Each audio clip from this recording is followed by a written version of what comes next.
desse evento, o curador e o artista Lucas Bambosi e as diretoras Letícia Monte e Renata Sbardellini. A gente sabe também que uma boa parceria não depende apenas da vontade política das instituições, mas de relações mútuas, de respeito, confiança e amizade. Então tem mais, além do Lucas, da Renata e da Letícia, o visualismo traz aqui para a Escola do Parque Lage duas pessoas que foram absolutamente fundamentais na minha trajetória profissional quando eu morava em São Paulo. Paulo Erkenhoff, curador do Museu de Arte do Rio, e a artista Regina Silveira. A Regina, que esteve na minha primeira curadoria no MAC, em 1993, quando eu a convidei para reapresentar uma releitura do Ready-Made da Roda de Bicicleta do Duchamp, em absência, um trabalho dela de 1983, e que provavelmente será reencenado ou reapresentado um pouco mais tarde. E o Paulo, pela 24ª Bienal, da qual participei fazendo o roteiro do audio guide para o público e que virou o tema de um livro que me tomou mais de 2 anos e que está no prelo agora e deve sair mês que vem pela editora inglesa Ferol. Também quero dizer que estou muito feliz de saber que estão conosco essa tarde todos os estudantes do programa de imersão de inverno, assistindo pela primeira vez cada um dos palestrantes que foram convidados para agregar sentido e conteúdo a esse festival. Isso que parece para os estudantes já tomar uma certa forma, porque a gente começou dia 1º de julho, quando o professor Laimer Garcia dos Santos veio falar de xamanismo e tecnoestética. Eu queria dizer que isso faz parte também de um plano pedagógico maior, que vai culminar na semana que vem em uma visita em um sítio com o artista e professor Jorge Mena Barreto, que também integra o visualismo, e com quem vocês vão poder absorver alguns conceitos básicos de agroecologia. Então, o que isso tem a ver com um festival de visualismo voltado para arte, tecnologia e cidade? Para mim tem tudo a ver. Para isso eu teria que remontar a primeira aula do Dunga em janeiro, quando eu cheguei aqui no Rio, em que se falou também de magia e poesia. Teria que remontar as aulas do mestre Aderival Achogun e ao cinema expandido do Solon Ribeiro, as ciências da física do Mário Ramiro, que esteve com a gente até ontem. E tudo isso culminará, então, num ativismo alimentar proposto por Mena Barreto e que teve, no período desse ano também, a vinda da antropóloga Manuela Carneiro da Cunha. Então, quando Regina Silveira diz que a apresentação dela é uma reflexão acerca dos pressupostos interdisciplinares, isso para mim é exatamente o que estamos fazendo na escola. É uma hibridização de campos de conhecimento, sem hierarquia e sem a defesa de uma língua pura, que seria o pressuposto moderno. Quando inicialmente o Lucas me procurou, achei a tarefa impossível, né? O projeto do visualismo aborda uma questão muito árida dentro da minha reflexão teórica em torno das práticas artísticas contemporâneas. Mas, na verdade, as primeiras bienais de São Paulo que eu vi foram as bienais do Walter Zanini, de 81 e 83, e tanto Regina Silveira quanto Júlio Plaza estiveram lá. Então, minha formação se deu acompanhando o trabalho que na época se chamava de multimídia, dos anos 70, com tecnologias que praticamente desapareceram do circuito contemporâneo e que para mim foram fundamentais, como o offset, o xerox, arte correio, o vídeo, holografia. Falar disso para os estudantes hoje parece falar de conhecimento tradicional, arcaico, mas são também produtos que viraram vintage, né? A gente tem entre nós muitas referências, como Valdemar Cordeiro, artista de origem italiana, que é uma informação importante porque nos remete ao futurismo e que também se inscreve nessa linha do tempo, traduzindo um otimismo tecnológico em trabalhos experimentais feitos com computador, relacionando números e imagens. E para o fundador da arte concreta no Brasil, fazia todo sentido elevar a poesia à dimensão urbana e industrial. Posso também dizer que eu conheci Wilhelm Flusser, cujos textos eu publicava na Revista Arte de São Paulo, na época que eu ainda estudante, a gente chamava essa revista de uma revista alternativa, simplesmente porque na época não havia editais, né? Essa era a vida pública que nós tínhamos. E eu lia Flusser, um filósofo bem maldito naquela época, diga-se de passagem, como quem lê Wittgenstein sem entender muito, mas em busca de uma lógica da objetividade e sem jamais imaginar que eu estava convivendo com um guru que se tornaria o Walter Benjamin da era digital. O que me interessava, e que ainda me interessa, é essa relação da escrita com a imagem, um assunto que o Flusser discutia exaustivamente com a Mira Schender a propósito do vocabulário de signos gráficos que aparecem nas monotipias da Mira. Hoje estamos de tal maneira submersos nessa cultura digital que não conseguimos nos imaginar fora dela. Portanto, quando Lucas desenha um festival voltado para arte, tecnologia e cidade, que são esses três vetores que eu acho que devem ser calibrados igualmente para não haver a submissão de um em relação ao outro, eu acho que não devemos apenas aplaudir a iniciativa, mas politizar o debate. E politizar, nesse caso, quando você está dentro de uma escola de artes visuais, significa refletir acerca das implicações éticas e estéticas da tecnologia na vida cotidiana, para poder resistir ao que está acontecendo. E ontem, os estudantes da imersão de inverno sabem muito bem, estivemos reunidos vendo o filme Fahrenheit 451, do Truffaut, em que o livro impresso desaparece, em que o conhecimento humano, portanto, desaparece, em que toda a cultura da palavra escrita é queimada e a única maneira de resistir é tornar-se livro e decorar uma obra para poder transmitir essas obras às gerações futuras.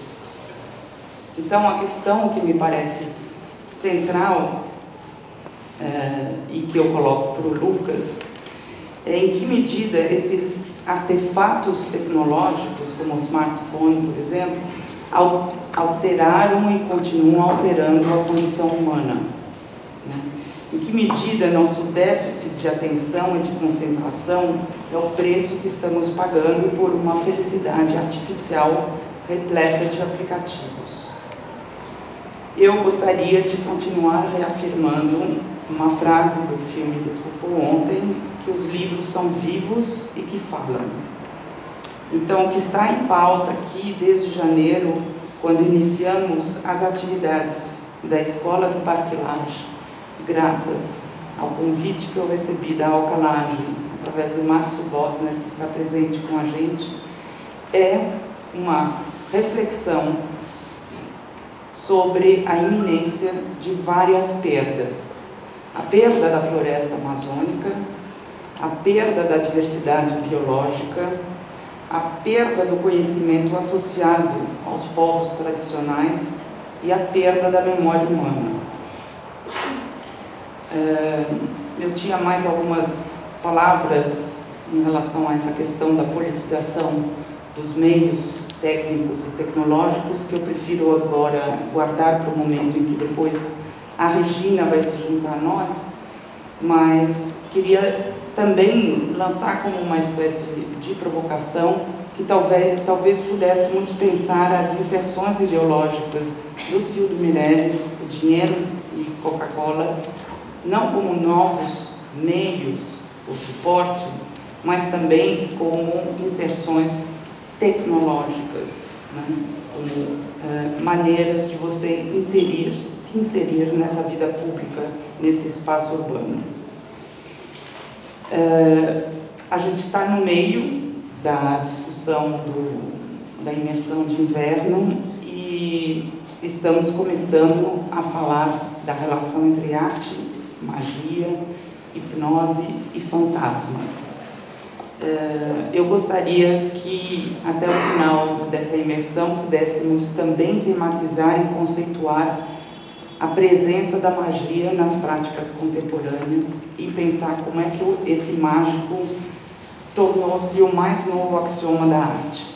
Será que isso é natural ou sobrenatural, né? Bom, não vou tomar mais tempo de vocês, eu vou passar a palavra aos meus colegas, mesa que estão presentes. Antes de chamar a Regina Silveira para integrar essa mesa, passo a palavra ao meu colega aqui, Paulo Erkenhoff. Muito obrigada.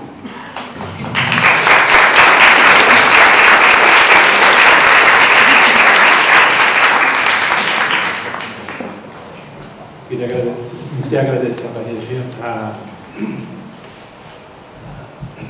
a Renata Sbardellini por essa iniciativa, a Letícia e ao Lucas também por constituir esse trio que nos traz visualismo.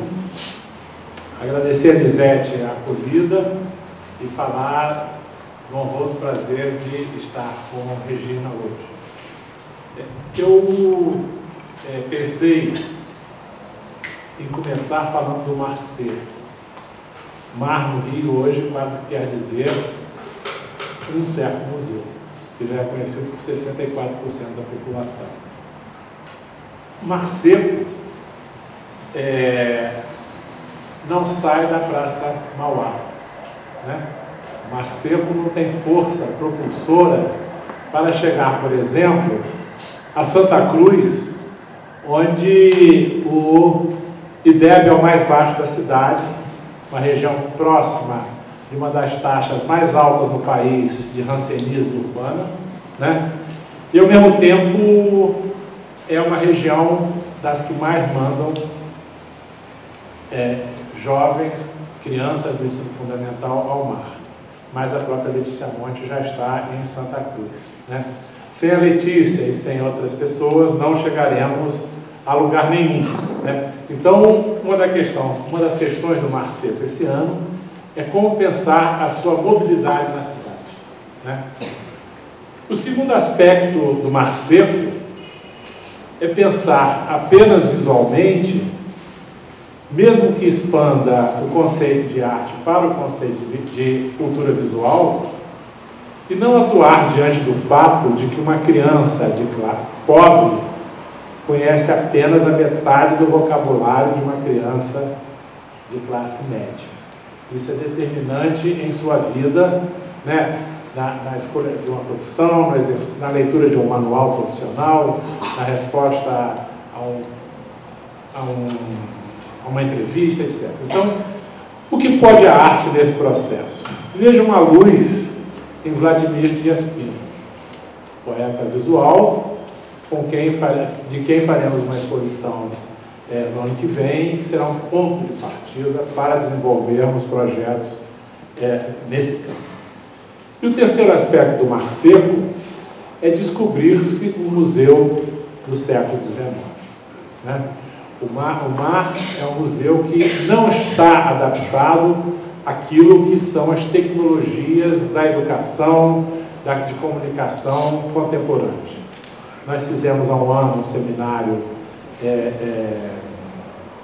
com a Universidade Federal Fluminense, em que se discutia das paredes à rede, entendendo que uma criança está entre quatro paredes fisicamente, mas a mente está nas redes. Que fenômeno é esse que não se consegue dar conta?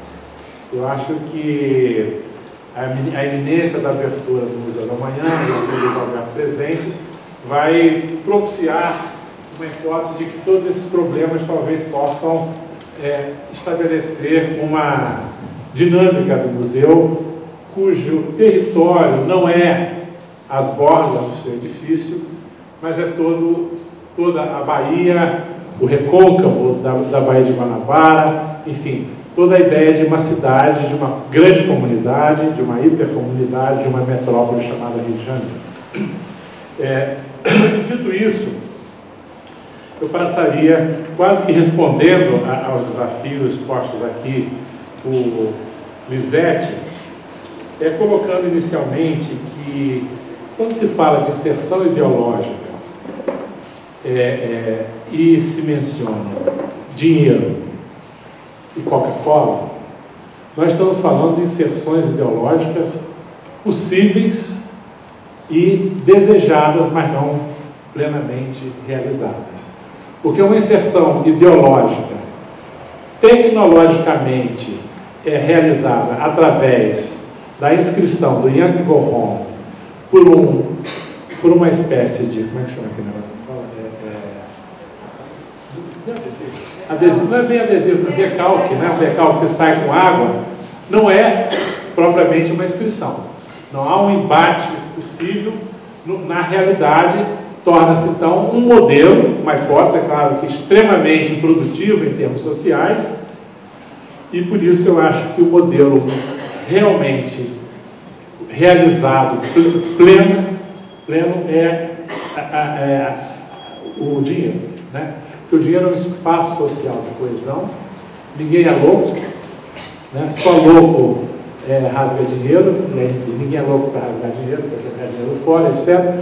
Então, existe toda essa relação entre a moeda, a loucura, o valor, de modo que a inscrição da mensagem no sistema, porque aí o objeto do qual Silvio lança a mão não é a célula, mas é o próprio sistema monetário, né, que é um território socialmente coesivo.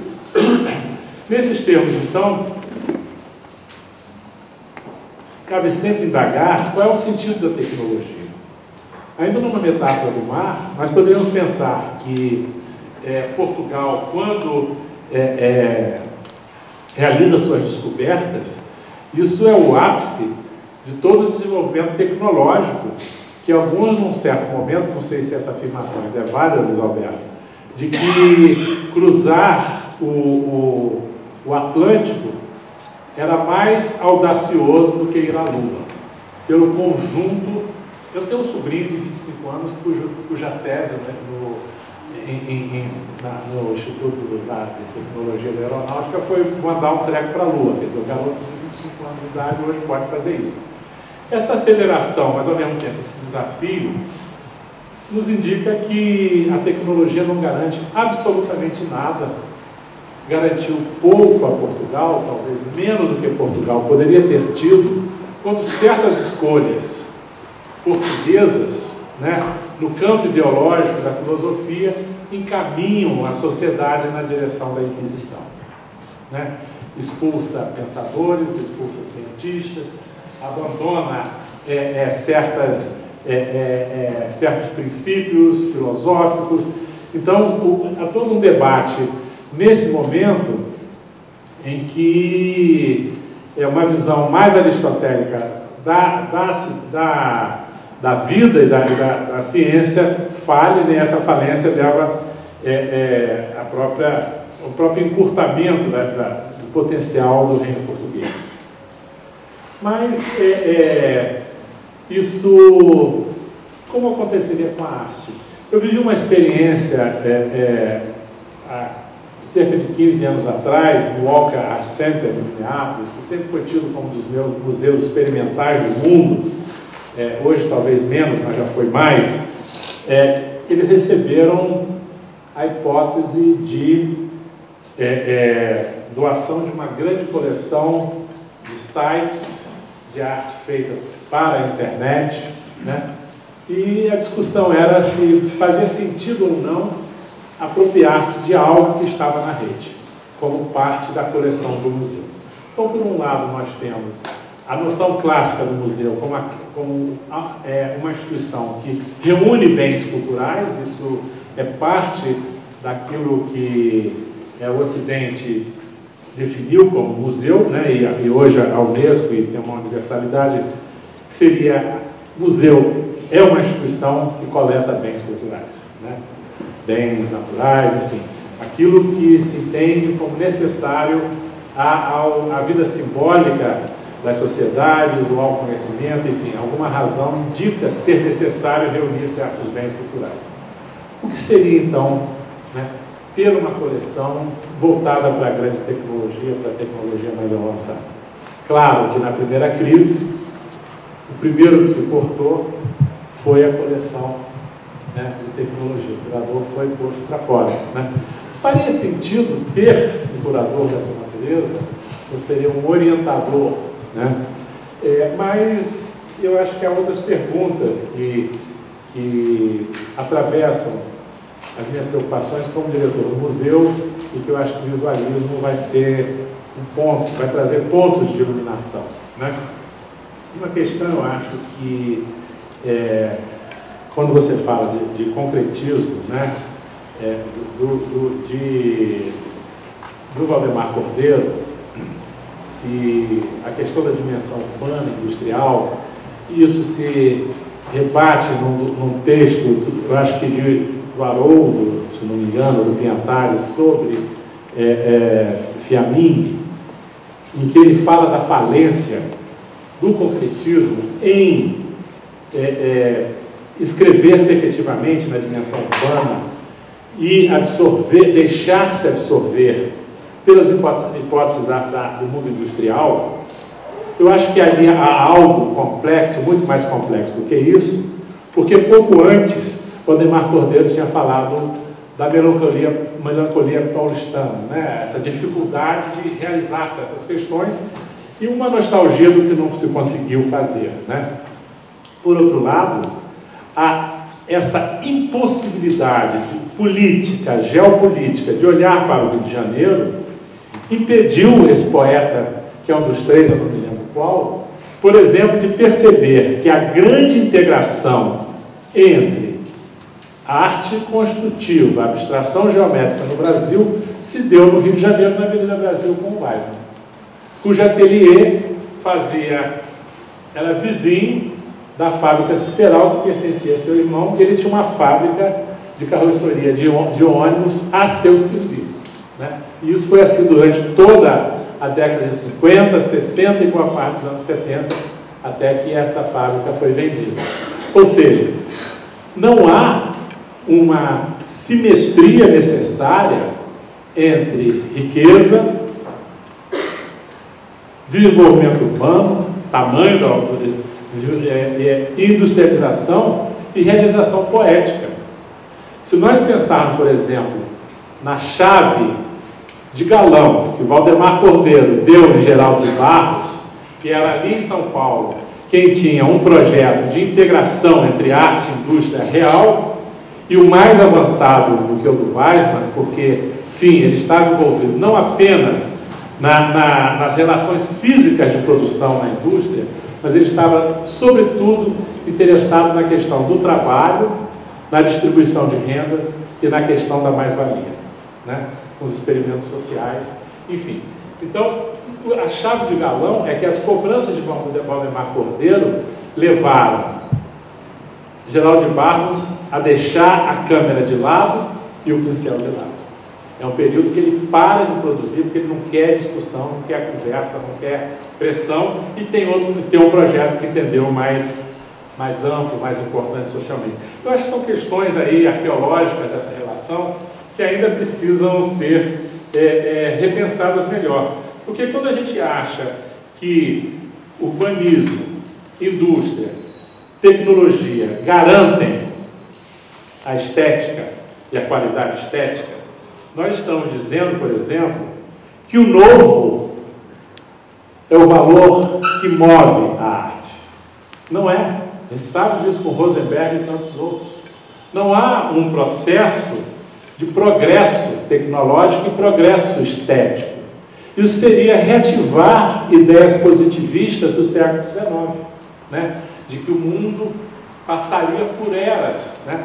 E eu observei durante os anos 80 uma corrida boba de quem tinha sido o primeiro a usar vídeo, quem foi o primeiro a usar Super 8, quem foi o primeiro a usar fotografar com não sei o quê, com celular, arte celular, ou seja, uma corrida boba do primeirismo, que na verdade muitas das vezes eram besteiras tecnológicas, com muito pouca potência, mas eram sujeitos tecnológicos extremamente narcisistas, né? Eu tenho que pegar mais para cá, porque essa luz aqui, eu tenho um problema de visão e ela não tem nenhuma relação. Ela me fustiga muito.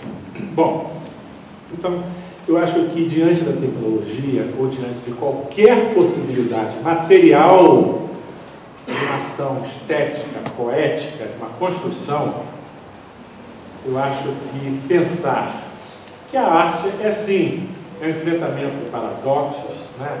É uma confrontação com a intuição, e nisso Deleuze recupera Bergson em várias dimensões, é trabalhar o não saber e muitas outras condições, a ignorância de que fala Rosenberg.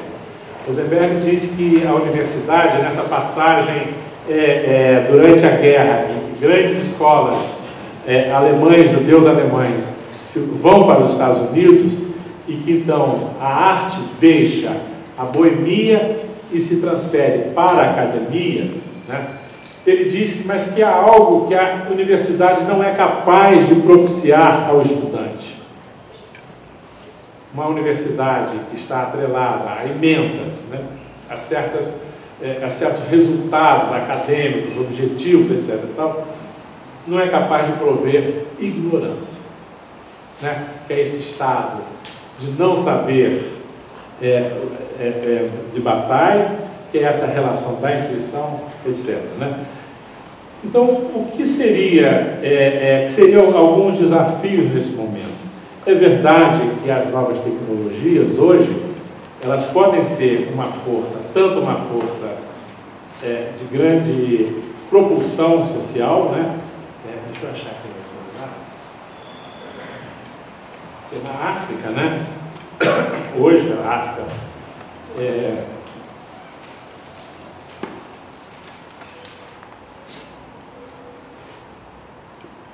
19% da população já usa a internet para notícias políticas. 19% para redes sociais. Mas o aumento, né, do uso da internet na África diz que no mais pobre dos continentes, e mesmo alguns dos países mais pobres, como a Tanzânia e Uganda, pessoas trabalham no campo e usam a internet. Então, essa diferença entre a ideia de cidade e a ideia de campo também começa a se esgarçar terrivelmente, né? Mas eu acho que existem algumas dificuldades, alguns impasses, algumas questões que são novas nessa civilização que se coloca. Cada dia a gente percebe que há algo que se abandona da sociedade anterior, do sistema político anterior. Hoje está nas notícias, ou pelo menos no Globo, um artigo sobre o fim da vida privada, né? Com os aplicativos, e todos os dias nós sabemos de que algo termina ou algo começa, né? Mas nós temos a verdade compactuada do Wikipedia, né? O conhecimento da Wikipedia. Nós temos a deshierarquização polissêmica, que eu acho que aí Regina sempre trabalhou nisso, né? Eu me lembro uma vez na Funarte, estava fazendo uma exposição para circular pelo Brasil, e a Regina, assim, na maior, soltou uma coisa sobre tecnologia, estilogravura e a sua relação com tecnologia. Não havia hierarquia, não havia um fosso histórico entre essa matriz tão ancestral da expressão e o que eram as tecnologias que ela estava usando naquele momento. Para mim isso ficou assim, isso tem 30 anos, eu nunca esqueci disso, né? Essa necessidade de ter tudo conjuntamente. Mas eu acho que a tecnologia traz alguns benefícios que nós não sabemos até que ponto são só benéficos, como a língua franca, né, da internet, mas também temos que saber que uma criança numa favela do Rio de Janeiro é poliglota. Isso quem diz é Heloísa Buarque de Holanda. Ela coloca que um adolescente na favela quer sim usar a gíria mais avançada possível, com todos os seus trejeitos, etc. Também quer saber inserir-se na linguagem do mundo digital, quer sim conhecer a linguagem do consumo, entender-se nesse processo e, finalmente, também quer a regra culta, porque sabe que no mundo do conhecimento, no mundo da economia, frequentemente a norma culta é necessária, né? Então essa deshierarquização, ela também traz esse processo de repensar-se, né, como sujeito nesse mundo, onde frequentemente controle e descontrole estão juntos. Está para esse adolescente, como também está, né, na notícia que corre e também na espionagem que corre por baixo, né? E por fim, eu acho que há três questões ainda que precisavam ser talvez levantadas aqui, gostaria de mencionar alguma coisa. Uma seria a menção das relações entre arte, magia, hipnose e, você falou, fantasma, né? E o moderno. Eu vejo que sim, no outro momento, né?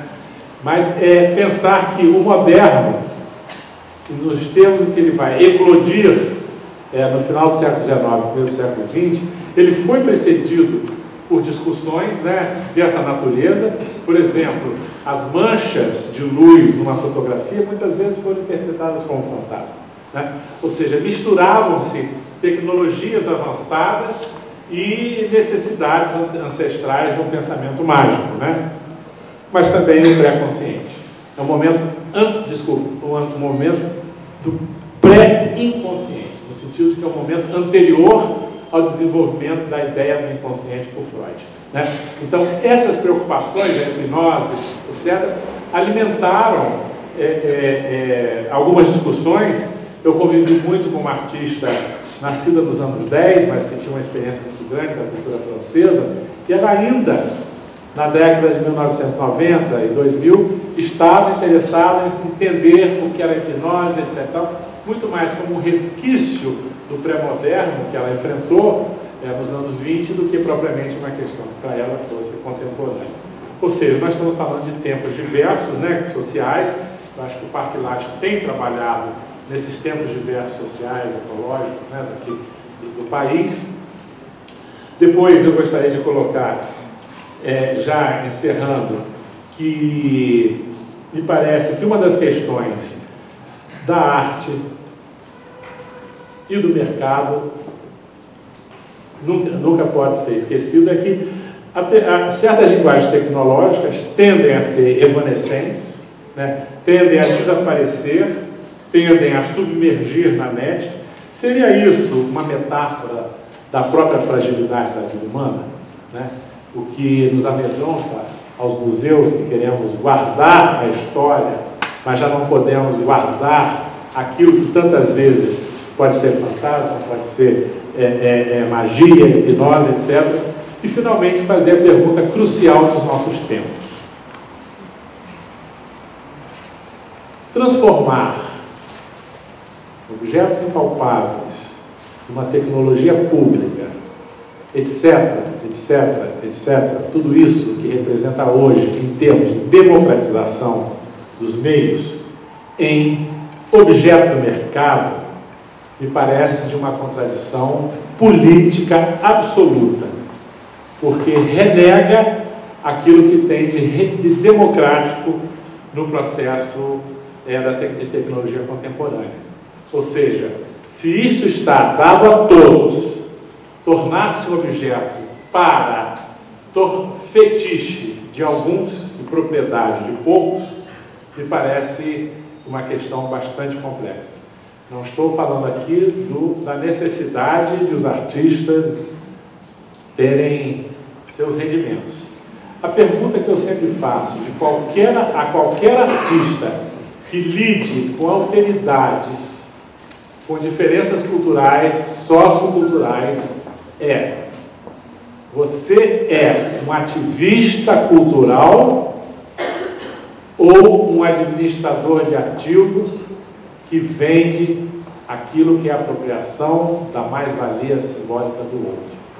E isso está inserido na tecnologia, mas também no gesto mais fundamental que seja, todas as vezes que não pensarmos nesse processo.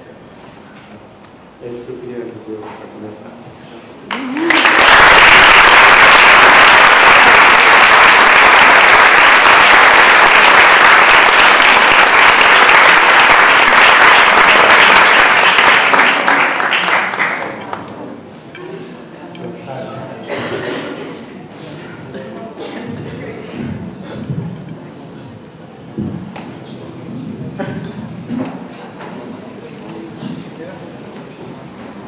Bom, é difícil falar depois dessas falas.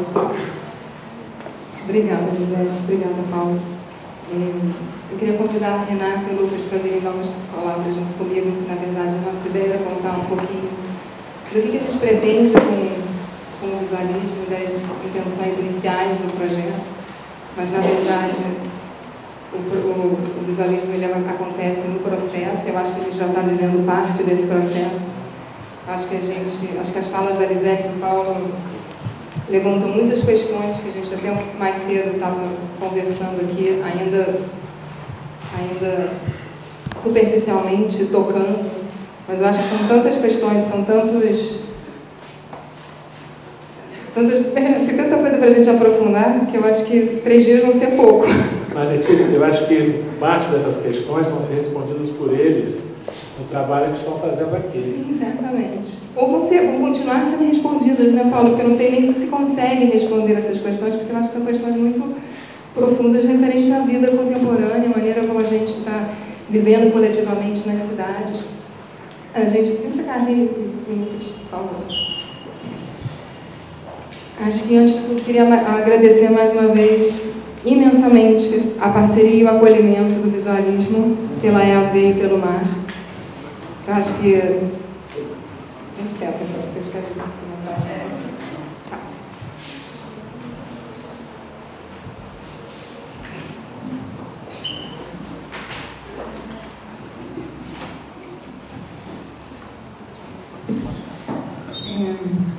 Eu falava que o acolhimento do projeto pelo MAR e por toda a proposta que vem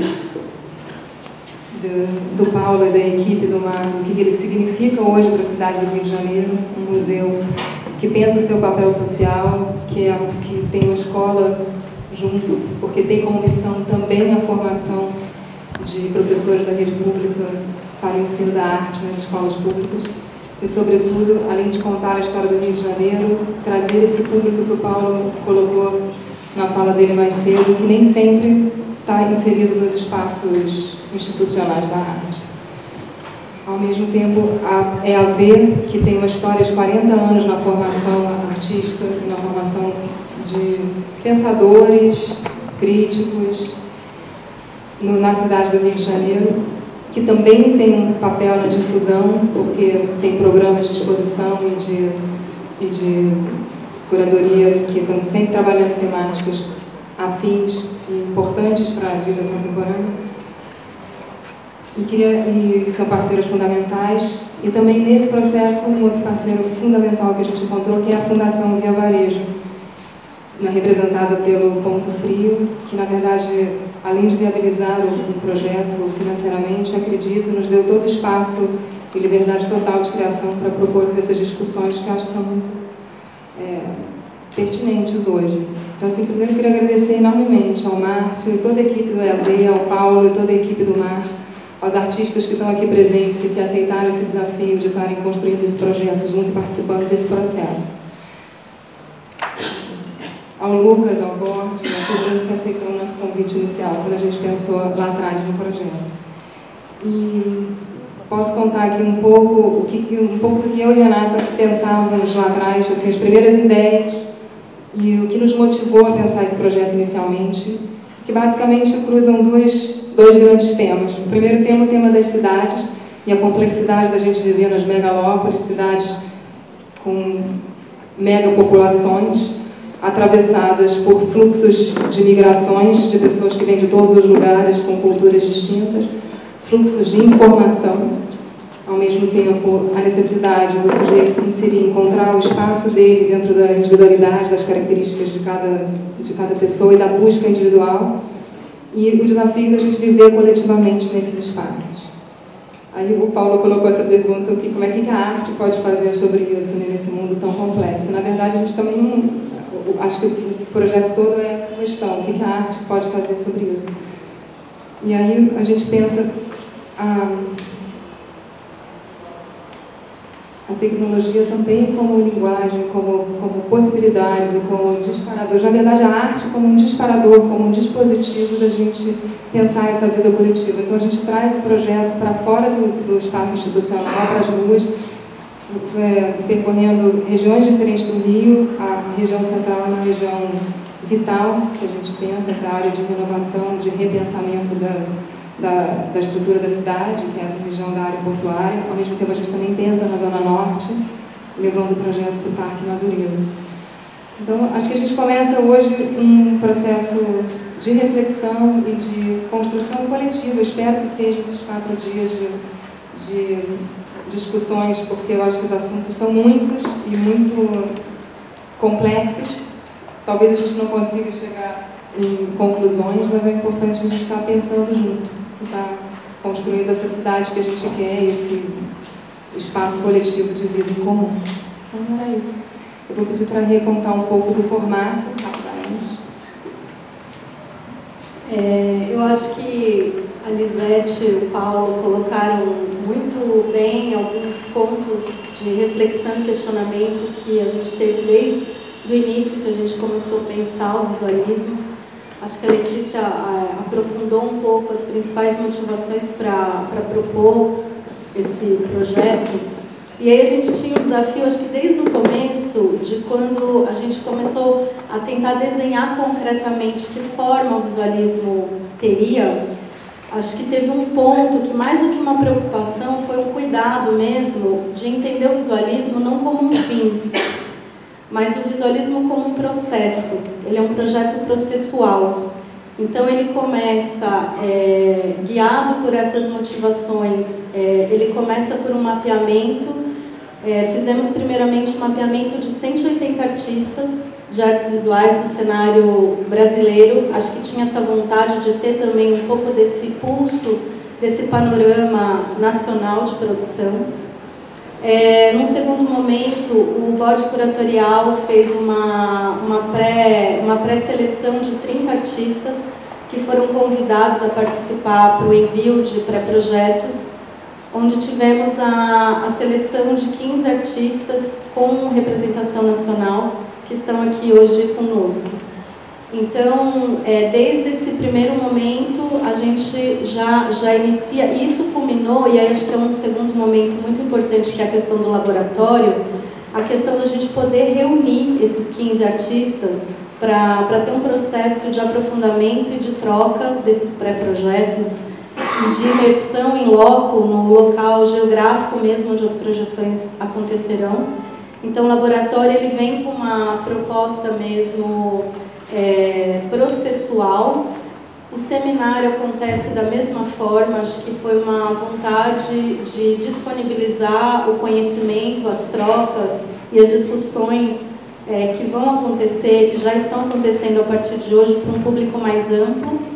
E aí um processo educativo e formativo muito importante que vem com a parceria com o Parque Lage, com os alunos de imersão da Escola de Artes Visuais do Parque Lage, onde a questão educativa e de formação para a gente foi assim, muito grata nesse processo de pensar o visualismo. E finalmente, em setembro, quando as obras de fato serão exibidas nos espaços que a Letícia já colocou.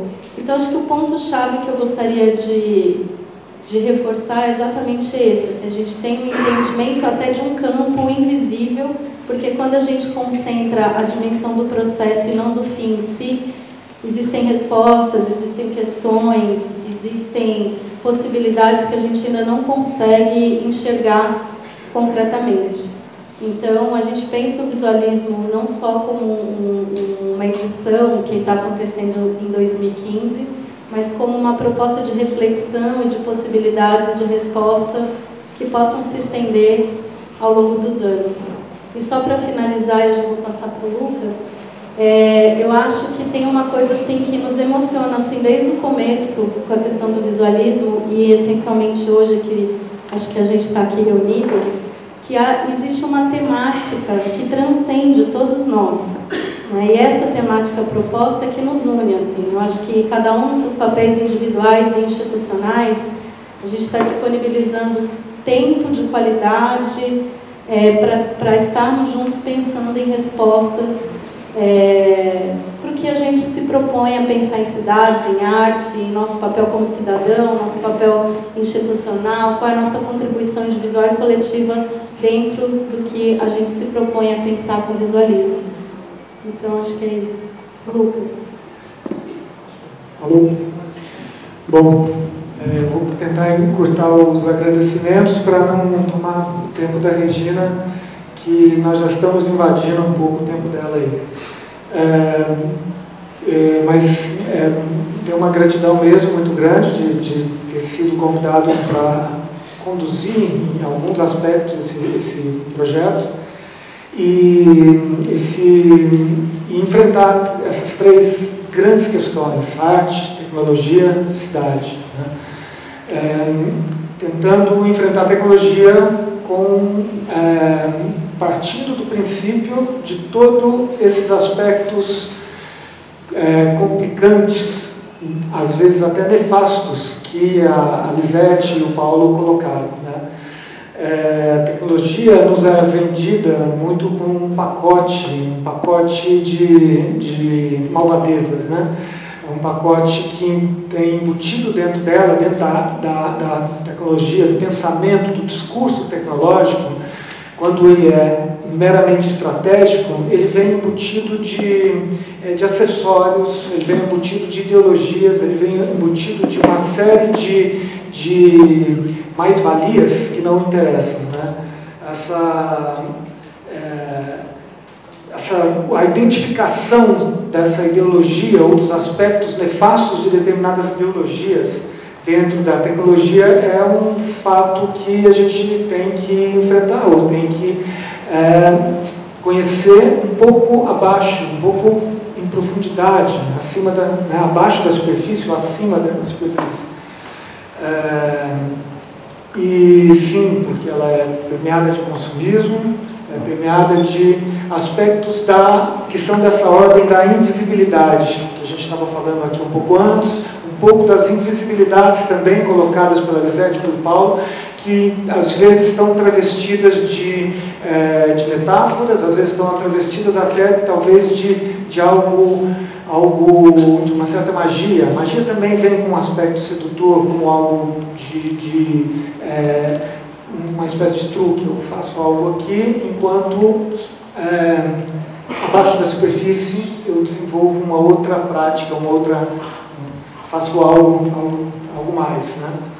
Então, de fato, quando a gente voltou o projeto para Praça Mauá, voltamos o projeto para edifícios como Central do Brasil, ou na região do Parque Madureira, lá dentro do Parque Madureira, a gente está seguindo um pouco um pensamento apontado pela Lisete, que é necessário, sim, politizar o debate. O debate da tecnologia, ele é inócuo se ele não for pautado pela política embutida dentro dele, ou pelo entendimento desse pacote de malvadezas que está embutido dentro dela, né?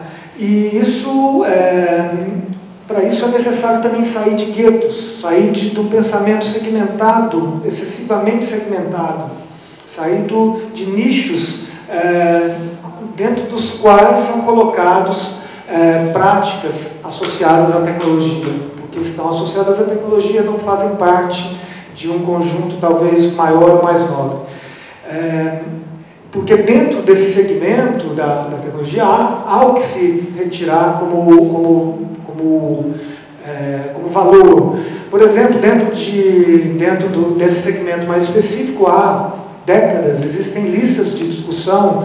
A Netztime, por exemplo, entre Holanda e Alemanha, ela discute arte e política, ou a política das tecnologias, há mais de 20 anos. Todos os dias existem debates intensos em torno do aspecto nefasto das tecnologias, ou da perspectiva de uso das tecnologias para algum tipo de ativismo, algum tipo de reinvenção das agruras, dos problemas colocados pelo crescimento urbano totalmente